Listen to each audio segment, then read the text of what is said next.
Durante la Guerra de la Independencia Española, librada entre los años 1808 y 1814, no menos de 500.000 españoles sembraron con sus cuerpos la tierra hispana. Más de 500.000 de muertos, otros 120.000 galos.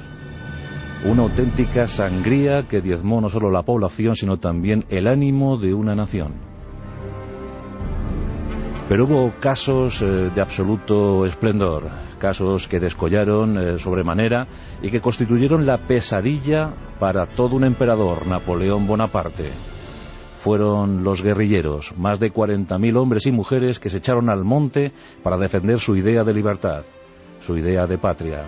¿Acaso el paradigma de aquellos guerrilleros, de aquellos luchadores, fue Juan Martín Díez, el empecinado?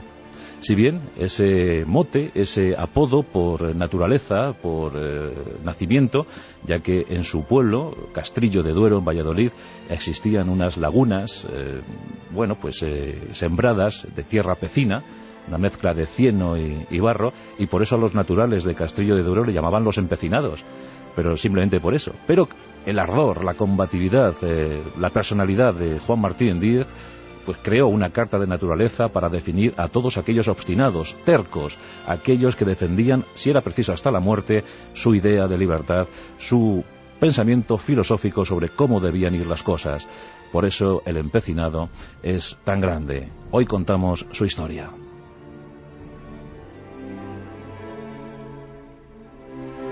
Como os digo, vino al mundo en ese Castrillo de Duero, en Valladolid, un pequeño pueblo labriego que a duras penas lograba el sustento diario. Los empecinados trabajaban duro, muy duro, y se las tenían que ver con la tierra para alimentar la numerosa prole de sus familias. Y en el seno de una de estas familias campesinas vino al mundo Juan, un 5 de septiembre de 1775. Sus padres en ese momento no podían sospechar que aquel hijo sería uno de los hombres más indómitos, más bravos que vieron España en muchos siglos. Pero por el momento el pequeño Juan, Juanito como así era llamado, tuvo que abandonar los estudios. No quedó más remedio. Y su misión en la vida parecía el campo, coger los aperos de labranza y dedicarse a la siembra y a la siega de los cereales castellanos.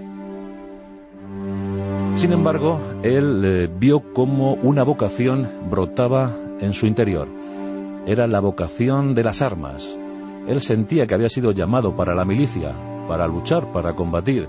Le gustaba el mundo militar. Y por eso no dudó ni un instante en alistarse en el ejército español que iba a combatir en el Rosellón, en aquella campaña que se libró contra la Convención francesa. Ya sabéis que cuando los reyes franceses, Luis XVI y María Antonieta, fueron pasados por la guillotina, pues algunas naciones se rebelaron contra la recién nacida República Francesa y les declararon la guerra, aprovechando de paso la circunstancia para apropiarse de algunas tierras que, pues estaban en esas cuitas internacionales. En el caso de España y Francia, el Rosellón era la tierra por la que batirse. La guerra estalló con total virulencia en 1793 y hacia el Rosellón se dirigieron las columnas dirigidas por el general Ricardos. Un bravísimo general, un brillante estratega que supo dar victorias a España en el primer tramo de la contienda. En esos ejércitos hispanos figuraba ya Juan Martín Díez, un jovencísimo ordenanza de tan solo 18 años, que recibió su bautismo de fuego en aquella campaña feroz por otra parte. Aquellas victorias iniciales sirvieron para que Juan Martín comenzara a aprender, comenzara a adiestrarse, no solo en el manejo de las armas, sino también en la conducción de hombres.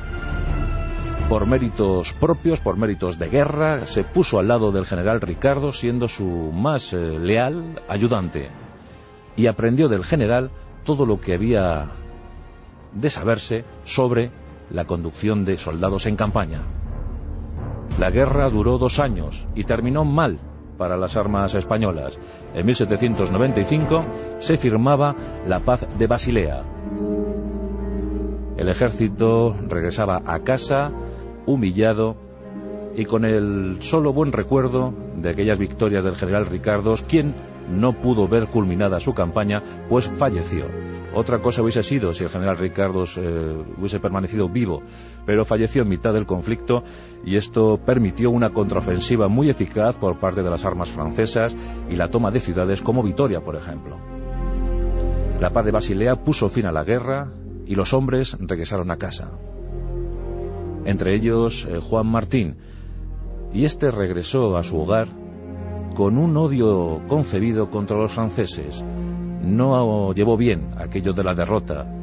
Él entendía que los españoles hubiésemos podido tener mejor suerte de haber sido bien dirigidos. Una obsesión desde entonces para Juan Martín Díez. Y regresó a su pueblo, y allí dejó las armas para volver a tomar los aperos de labranza. Parecía que su suerte estaba echada, que la labranza sería su futuro. Conoció a Catalina de la Fuente y con ella se casó para radicarse en el pueblo natal de esta, Fuentecén. Esto ocurría en 1796. Juan Martín Díez tenía apenas 21 años y ya pensaba en arraigarse allí en Fuentecén y dejar pasar los días viendo cómo el sol se levantaba a mediodía y se ponía por la tarde, con poco más que hacer durante la jornada, salvo labrar, salvo segar. Una vida monótona, rutinaria y desde luego muy distinta a la que él había soñado, a la que él había pensado. Sin embargo, la vida le iba a dar nuevas oportunidades de acción, y estas llegaron en 1808 con el paso de los ejércitos galos por tierras hispanas rumbo a Portugal en principio, pero luego, para pasmo de todos, estas tropas se asentaron en España. Nos encontramos en la primavera de 1808. A Fuentecén llega una pequeña columna de soldados franceses. Cerca del lugar se encuentra una comitiva mucho más amplia que necesita abastecimientos, necesita intendencia. 2 hombres, un sargento y un soldado raso, se adentran en el pueblo dispuestos a pasar una muy buena noche. Y según cuenta la leyenda del empecinado, el sargento gabacho tomó posesión del cuerpo y de la casa de una lugareña. La violó impunemente, la maltrató. Los 2 franceses, al poco de perpetrar su acción, huyeron del pueblo. Pero el hecho no pasó inadvertido para los habitantes de Fuentecén, y algunos de ellos, entre los que se encontraba Juan Martín, montaron sus caballos para ir en busca de los 2 gabachos. Al poco les dieron caza, así como suena, les dieron caza. Y el trabuco de Juan Martín ese día funcionó bien, pues le colocó una bala entre ceja y ceja al francés. Este cayó al suelo. Era la primera refriega entre Juan Martín y los invasores franceses. No sería la última.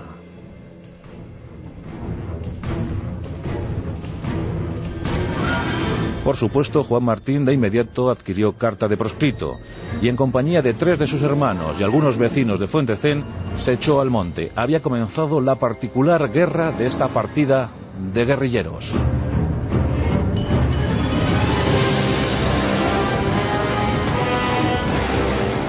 Desde entonces, los guerrilleros vallisoletanos y burgaleses, esos eran en principio los que conformaban la partida de Juan Martín Díez, el empecinado, comenzaron a actuar en los caminos que servían como línea de aprovisionamiento para el ejército francés. Cuentan que la primera acción de importancia para los hombres del empecinado se dio cerca de Segovia. Y es que Segovia, Valladolid, Burgos, Madrid, Cuenca, esa sería la guerra, esa sería el campo de actuación para el empecinado y sus hombres. Pronto las noticias comenzaron a circular por toda la península tan necesitada de héroes. Los guerrilleros eran el ariete más decisivo en esos momentos. Por desgracia, el ejército regular español iba de derrota en derrota. Ni siquiera la excelente victoria de Bailén, a cargo de los hombres del general Castaños, pudo paliar el déficit que había de seguir adelante, de poder mantener ejércitos. Lo único meritorio para este ejército regular español es que jamás se rindió.